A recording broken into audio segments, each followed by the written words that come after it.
Welcome to the slop farm. Enjoy the video. You start by enabling NFC on your phone or confirming your contactless card is available. This ensures a quick handshake with the ATM. Once done, approach an ATM that shows the contactless or NFC mark and wake your device or present the card.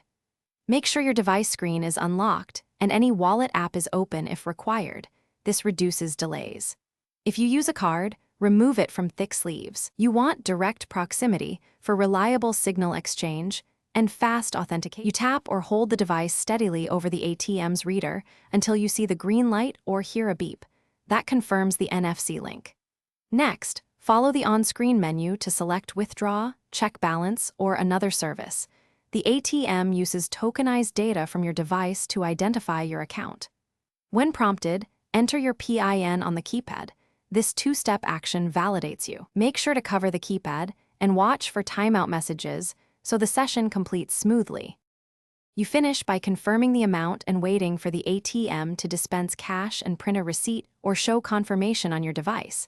Take everything promptly.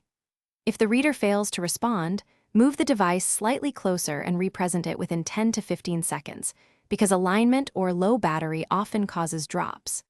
If problems persist, switch to your physical card, toggle NFC off and on, or restart the phone. These steps clear connection glitches and restore the secure token exchange. Thanks for watching. Consider subscribing if we helped you today.